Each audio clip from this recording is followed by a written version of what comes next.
मैं आ चुका हूँ आपके साथ पहले लाइव स्ट्रीम में, तो शायद मुझे मेरे मोमिन होने का प्रूफ देना नहीं पड़ेगा। ओके, जिस तरीके से ठीक आपने है। सलाम दुआ किया उससे तो यकीन है हमें कि आप मोमिन बना छोड़ चुके हैं अपना। कह सकते हैं।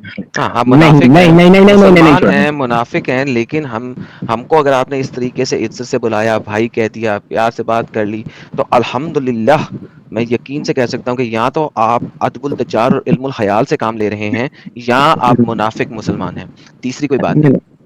नहीं, मुसलमान है, लेकिन आपकी वीडियोस लाइक ऐसी है, पीछा नहीं छोड़ती है, बार बार देखने का मन करता है, फिर सवाल उठते हैं तो वापस इधर आना पड़ता है जवाब मांगने। तो और फिर मैंने आप बता दिया, इन दोनों में तीसरी बात कोई नहीं है, हुक्म करिए, बात रखिए। जी जी जी। अच्छा, इस टॉपिक पर ही एक सवाल था मेरा। जी आज करिए। जो टॉपिक चल रहा था उसी जी पर करिए। सवाल था कि मैं स्टार्टिंग से ही लाइव स्ट्रीम देख रहा था साहिल भाई की, उसके अंदर वो बता रहे थे कि लाइक अगर दूसरी जगह पर कोई ये रहे, इंसान ये आपके सामने पिक्चर आ गई जी। जी जी लेकिन हाँ, उसकी बस नहीं बनती। जी जी, अब एक्चुअली मैं ये कहने ही वाला था अरम भाई आपको कि जी मौलाना साहब के जी आप प्रेजेंटेशन लगाइए। हाँ, जी जी। अभी देखिए, जैसे कि सपोज कीजिए सब जो नीचे वाला साइड है, काबे के एकदम नीचे वाला साइड, जो नीचे इंसान खड़ा जी हुआ है, बिल्कुल नीचे वाला, नीचे वाला नीचे वाला लोअर। साइड जो इंसान खड़ा हुआ है, अगर वो सजदा करता है तो वो उस तरफ right side of the direction में वो जा रहा है ना? लेफ्ट साइड में भी जा है ना? सकता है। लेफ्ट साइड में भी जा सकता है, हाँ हाँ। बिल्कुल। बट एक बात मेरे दिमाग में ऐसा आता है जहन में अरुण भाई, कि अगर सपोज अगर कीजिए कि उस अगर तरफ से खड़े, उस तरफ वो जो इंसान है वहां से एक प्लेन टेक ऑफ करता है और वो अच्छा सीधा काबे की तरफ जाता है, तो अच्छा वो थोड़ी ना कर्व लेगा, अगर उसको भी जाना है कर तो भी सीधा लेता है, स्पेस में उठ जाएगा ना, वो सीधा काबे की तरफ जाता है। कर जैसे भी कि लेता है, फ्लैट अर्थ कर भी सोसाइटी भी लेता कर कहती है भी लेता कि है। अच्छा कर्व लेता है। आप फ्लैट अर्थ को मानते हैं?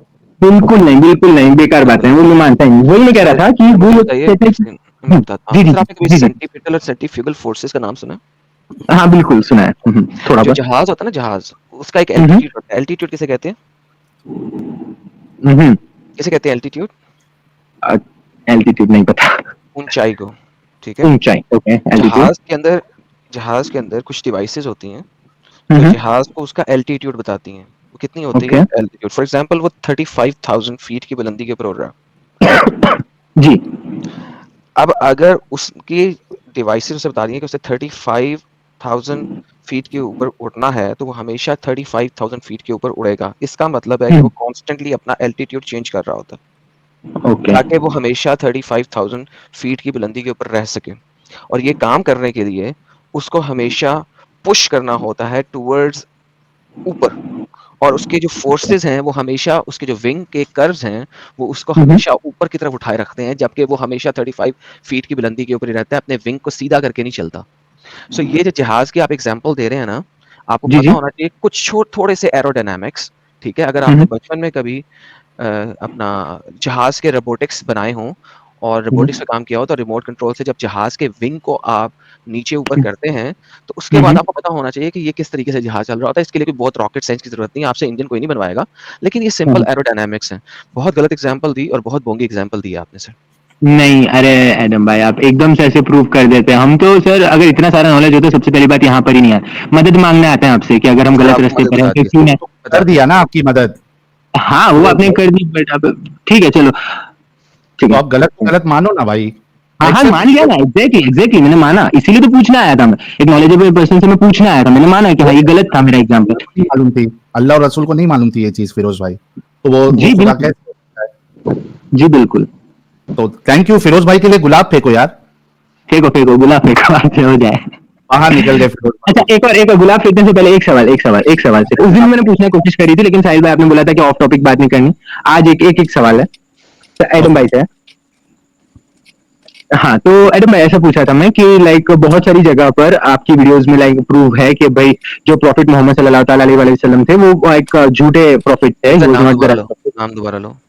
मोहम्मद सल्लल्लाहु अलैहि वसल्लम। माशाल्लाह माशाल्लाह हजरत नहीं हाँ, लगाया आपने, हजरत नहीं लगाया आपने। हजरत मोहम्मद सल्लल्लाहु अलैहि वसल्लम और खातमुल कुछ मुरसलीन भी। माशाल्लाह माशाल्लाह। सब कुछ ठीक है, तो वो फॉल्स प्रॉफिट है, ठीक है, एक बार को मान लेते हैं, बट एडम भाई एक बार आपने भी ये प्रूफ किया है कि बहुत सारी वीडियोस में कि like he was an illiterate person, उन्हें पढ़ना लिखना भी नहीं आता था, ठीक है। मैंने कभी प्रूफ नहीं किया है बात, मैंने तो ये प्रूफ प्रूफ नहीं किया है किया कि वो बट है ऐसा। इलिटरेट नहीं था। मैंने तो ये प्रूफ किया है।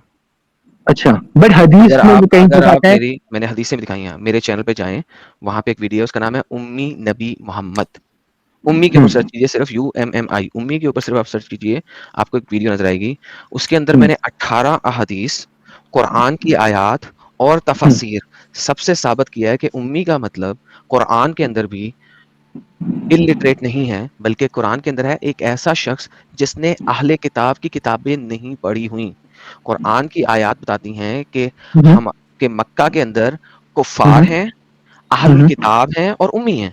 ये जो हम्म, कैटेगरी उधर बताती है, वो ये बताती है कि वो अगर मक्का में सारे के सारे लोग उम्मी हैं, अहले किताब है और सिर्फ उम्मी है, तीसरा कोई नहीं है, ठीक है? अहले किताब और उम्मी है, तो इसका मतलब ओके, है मक्का में सारे अनपढ़ लोग थे। तो जितनी ठीक है, आपकी कुरान की ये बनती है ना गेम कि कुरान बड़ा हाँ, हाँ, मोजज़ा था उस ज़माने में, चूँकि लोगों की सियाक़ो-सबाहत बहुत अरूज पे थी और बड़ी नज़में और बड़ा कुछ करते थे, तो भाई हाँ, उम्मी हाँ, लोग नज़में लिख सकते हैं? नहीं, बिल्कुल नहीं लिख नहीं, सकते, अगर बेहतरीन। तो इसका मतलब है जब कुरान कह रहा है कि वहाँ पे सिर्फ़ और सिर्फ़ अहले किताब और उम्मीयीन हैं और फिर कुरान कहता है कि हमने उम्मीयीन में से एक नबी उठाया, इसका मतलब है पेगन्स में से एक नबी उठाया, ओके, जो कि अहले किताब नहीं थे, पेगन्स में से एक नबी उठाया। मैंने उसको प्रूफ़ किया हुआ है, लोगों से डिबेट की हुई है, मेरे चैनल पे वीडियो उसका नाम है उम्मी नबी मोहम्मद, जाके वॉच कीजिए। जी, बिल्कुल, मैं बस इसी के बाद लास्ट स्ट्रीम बड़ी के बाद मेहरबानी चला सर, जाऊँगा। बड़ी जी, मेहरबानी सर। तो मैं मेरा सवाल तो आपने सुना सवाल ही, तो खत्म मेरा हो गया ना, सवाल ये था जब वो आपका नहीं, उम्मी नहीं, इल्लिटरेट साबित ही नहीं हुआ, तो आप सवाल कैसे कर सकते हैं? अच्छा ठीक है, एक लिटरेट पर्सन, ठीक है, बट फिर भी एडम साहब, एक बंदे को, एक लिटरेट पर्सन को इतना लाइक पहले के किताबों का और पहले की चीजों का इतना सारा नॉलेज लाइक मोहम्मद के कुरान में कोई भी नॉलेज कंप्लीट नहीं है, वो नहीं नहीं उतना ही है नहीं जितना सुन लें, पुराने ज़माने में टीवी नहीं होते थे, लोग टीवी के सामने बैठ के डोरेमोन नहीं सुनते थे, ठीक है? हम्म, आप कभी ऐसा करें मेरे कहने पे 3 दिन के हम्म, लिए फ़ोन और टीवी इस्तेमाल ना करें। हम्म, कोई भी ऐसी चीज़ जो कि आपको स्क्रीन टाइम दे सकती है, वो इस्तेमाल ना करें हम्म, और फिर मुझे बताएँ कि शाम आपकी कैसे गुज़रेगी? 3 दिन आपने फ़ोन और टीवी इस्तेमाल नहीं करना, ठीक है? हम्म, और हम्म, आपने अपनी शाम गुज़ार के दिखानी है। तो आपको शाम गुज़ारने के लिए दोस्तों की महफ़िल में बैठना पड़ेगा। तो पुराने हम्म, ज़माने में यही होता था कि रात को सहरा में लोग आग लगा के मर्द लोग सारे बैठ जाया करते थे और हम्म, वहाँ पे नाच गाने भी होते थे और कहानियाँ भी सुनाई जाती थी। मोहम्मद हम्म, तिजारत करता होता था, डिफरेंट हम्म, इलाकों में जाके तिजारत करता था, वो कहानियाँ हम्म, सुनता था। कुरान के अंदर लेजेंड्स हैं, कहानियाँ हैं। दुलकरनैन की कहानियाँ, दे आर ओनली कहानी स्टोरीज़, वो किसी किताब में से नहीं ली हुई। They are hmm, folk tales, मुँह से निकली हुई कहानियाँ हैं, ठीक है? हम्म, उसके अलावा वो यहूदियों से सुनता था कुछ, जिसको आधा सुना, आधा नहीं सुना और वो टेढ़ा-मेढ़ा करके उसने कुरान के अंदर डाल दिया।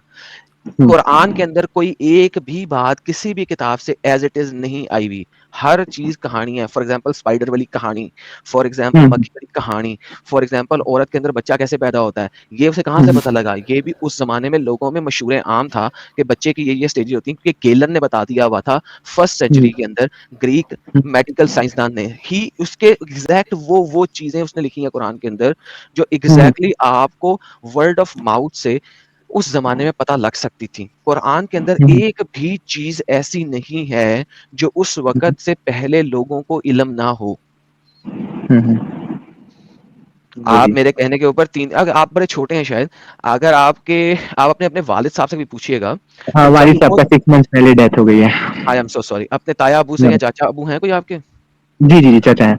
ओके, चाचा साहब से पूछिएगा जब वो छोटे थे हम्म, और हम्म, टीवी नहीं होते थे, तो हम्म, जब वो शाम को सोने से पहले उनके हम्म, वालिद गिरामी या उनके दादा अबू वग़ैरह वो किस हम्म, तरीके से उनको पुराने वक़्तों की कहानियाँ सुनाया करते थे और वो कहानियाँ उनको आज भी याद होंगी, लेकिन ऑब्वियसली वैसे नहीं याद होंगी, कुछ ना कुछ हम्म, तरोड़-मरोड़ के बीच में से बहुत सारी चीज़ें गुम-गुमा के उन्हें याद होंगी। अच्छा पुराने अच्छा, वक़्तों में जब टीवीज़ नहीं होते थे, लोग हम्म, अपने बच्चों को भी शाम को बिठा के गप्पे मारते थे। उसके अलावा मर्द हज़रात भी बच्चों को सुनाने हम्म, के बाद घर से बाहर निकल के, तो मर्द हज़रात भी वहाँ पे बैठा करते थे और गप्पे हम्म, ही लगाया करते थे और फ़ोक टेल्स ही सुनाई जाती थी। अगर आप कभी पिंडों में चले जाएँ, तो पिंडों में हम्म, दरख़्त के नीचे बैठ के शाम को बड़े-बुज़ुर्ग बैठ के, उनमें से कोई एक आधा बंदा कहानियाँ सुनाया करता था। दिस वाज़ ए जी बिल्कुल, कॉमन एटीट्यूड ऑफ द हम्म, पुराना टाइम। तो उस ज़माने में कहानियाँ सुन-सुन के ही एक लोग दूसरे लोग भरते थे। Mohammad had nothing else to do than this पहले 40 साल तक। तो वो कहानियाँ उसने लिख दी हैं वो as it is, nothing new in Quran. हर सारे चीज़ प्रॉफिट नोट्स पे स्टोर मूसे करते हैं। सारे प्रॉफ़िट है ही नहीं, कुरान के अंदर अब्राहम, टोटल 24 प्रॉफ़िट्स के नाम है, इससे ज़्यादा प्रॉफ़िट्स के नाम भी नहीं है। 24 ओल्ड टेस्टामेंट के प्रॉफ़िट के नाम है और वो भी मोहम्मद को किसी का नहीं पता कि उसका बाप कौन है और उसका बेटा कौन है। कुरान चैप्टर नंबर 8 की आयत नंबर 92 से लेके 96 के अंदर जो उसने 24 प्रॉफ़िट्स के नाम दिए हैं, वो भी उसने हम्म, उल्टे-सीधे दिए हैं। मूसा को कहीं पे डाल दिया, नूहा को कहीं और डाल दिया, फिर बीच में ज़करिया आ गया, फिर पीछे चला गया याकूब के ऊपर, फिर आगे आ गया दोबारा जीसस के ऊपर, उल्टा-सीधा उसने सारे प्रॉफ़िट्स के नाम लिखे हैं। अगर मोहम्मद को एटलीस्ट प्रॉफ़िट्स का ही तरीके से पता होता, तो कम से कम वो हम्म, 24 प्रॉफ़िट के नाम तो सीक्वेंस में लिखता। 8 आयतें ऊपर से लेके नीचे तक उसने लिखी हैं और उसमें भी प्रॉफिट्स के नाम ऊपर से लेके नीचे तक सीक्वेंस में नहीं लिखे। सो इमेजिन कि उसे 24 नबियों के नाम पता थे, जबकि अगर आप ओल्ड टेस्टामेंट को पढ़ते हैं तो 166 नबियों के नाम आपको ओल्ड टेस्टामेंट में मिलते हैं, कम से कम, ठीक है? क्योंकि उसके पास स्मॉल प्रॉफिट्स थे जिनके नाम मैं इस वक्त ले ही नहीं रहा, वो आपको 2-3 को चलते हैं। मोहम्मद को सिर्फ 24 प्रॉफिट्स के नाम पता थे, वो भी उतने सीधे नहीं लिखे। तो भाई मोहम्मद को सिर्फ जो कानों से सुना था, और मोहम्मद सिर्फ उन नबियों के नाम बताए ओल्ड टेस्टमेंट के जो कि यहूदियों के मुंह पे लुगत आम में थे, which was very common. Mohammed had no idea whatsoever about old testament, जो कॉमन चीजों से बताती। फिर मोहम्मद ने बहुत सारे किस्से कहानियां चेंज कर दी। इब्राहिम को आग में फेंक दिया, कि ओल्ड टेस्टमेंट में इब्राहिम आग में नहीं फेंका गया था, कोई और फेंका गया था।